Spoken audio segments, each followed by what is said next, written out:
का मौसम भारत में सबसे ठंडा मौसम होता है। सर्दियों के मौसम को ठंडी हवाओं के चलने, बर्फ के गिरने, बहुत कम वायुमंडलीय तापमान, छोटे दिन, लंबी रातें आदि विशेषताओं के द्वारा पहचाना जा सकता है। यह मौसम लगभग 3 महीने का होता है, जो दिसंबर से शुरू होता है और मार्च में खत्म होता है। सर्द ऋतु सभी के लिए बहुत ही कठिनाई वाली ऋतु है। यह विशेष रूप से गरीब लोगों के लिए सबसे अधिक कठिनाइयाँ पैदा करती है, क्योंकि उनके पास पहनने के लिए गर्म कपड़े और रहने के लिए पर्याप्त आवास की कमी होती है। वे आमतौर पर फुटपाथ या अन्य खुले हुए स्थानों, पार्कों आदि में सूरज की रोशनी में शरीर को गर्मी देने का प्रयास करते हैं। बहुत से बुजुर्ग लोग और छोटे बच्चे अधिक सर्दी के कारण अपना जीवन भी खो देते हैं। शीत ऋतु का महत्व। शीत ऋतु का हम सबके जीवन में बहुत महत्व होता है।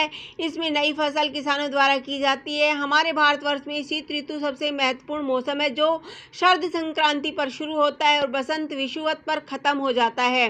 शीत ऋतु स्वास्थ्य का निर्माण करने का मौसम होता है। हालांकि पेड़ पौधों के लिए बुरा होता है, क्योंकि वे बढ़ना छोड़ देते हैं। हर जगह पत्तियां दिखाई देती है। प्रकृति की सुंदर। सर्द ऋतु स्वास्थ्यवर्धक फलों और हरी पत्तेदार सब्जियों का मौसम है, जैसे अंगूर, संतरा, सेब, अमरूद, पपीता, गन्ने का जूस, अनानास, गाजर, आंवला, गोभी, चुकंदर, शलजम, मूली, टमाटर, आलू आदि। हम कह सकते हैं कि सर्दियों का मौसम स्वास्थ्य बनाने का मौसम है। सर्द ऋतु फसलों का मौसम है, जैसे गेहूं, बाजरा, मूंगफली और अन्य कुछ फसलें आदि। बहुत प्रकार के मौसमी फूल, डहलिया, गुलाब आदि सुंदर रंगों में खिलते हैं और प्रकृति की सुंदरता को बढ़ाते हैं। सर्द ऋतु की मुख्य एजेंट सर्द हवाएं और कोहरा होता है, जो इस मौसम को और अधिक शुष्क और ठंडा बनाता है। कभी कभी बिना मौसम की बरसात भी होती है, जो जीवन को और भी अधिक दर्दनाक बना देती है। सर्दियों की ठंडी बारिश फसलों, सब्जियों और फलों को नष्ट कर देती है। घना कोहरा सर्दियों में रात को घर बाहर जाना मुश्किल बना देता है। सर्दियों का मौसम अपनी स्वयं की विशेषताएं भी रखता है। यह स्वास्थ्य बनाने, सुबह को टहलने, सांस लेने के लिए वातावरण में ताजी हवा, मच्छरों का कोई डर नहीं, किसानों की फसल आदि के लिए अच्छा होता है। शीत ऋतु के आगमन का कारण। भारत में शीत ऋतु के शुरू होने की अवधि क्षेत्रों और पृथ्वी के अपने अक्ष पर सूर्य के चारों ओर घूमने के अनुसार अलग अलग होती है।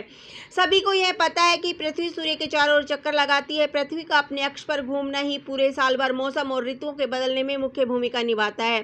सर्द ऋतु प्रकृति की सुंदरता के साथ सजा हुआ है। शुष्क बादल आकाश में तैरते हैं, उनमें कुछ ज्यादातर सफेद और उभरे हुए नजर आते हैं। वे समुद्र में दौड़ती हुई नौकाओं के समान दिखाई देते हैं। निष्कर्ष, इस मौसम में हर जगह पत्ते बिखरे हुए दिखाई देते हैं। सर्द ऋतु में शरीर में चुस्ती रहती है और मन खुश रहता है। सरोवरों में कमल खिल जाते हैं और सभी तरफ पक्षियों की कोमल आवाज होती है। रात में चंद्रमा की चांदनी बहुत ही आकर्षक लगती है और पूरा वातावरण बहुत ही मनोरम लगता है। सर्द ऋतु के अश्विन और कार्तिक 2 ही माह होते हैं। इस समय ठंडी ठंडी हवा चल रही होती है और फूलों पर भंवरे और जमीन पर चींटियां होती है। धन्यवाद। जय हिंद।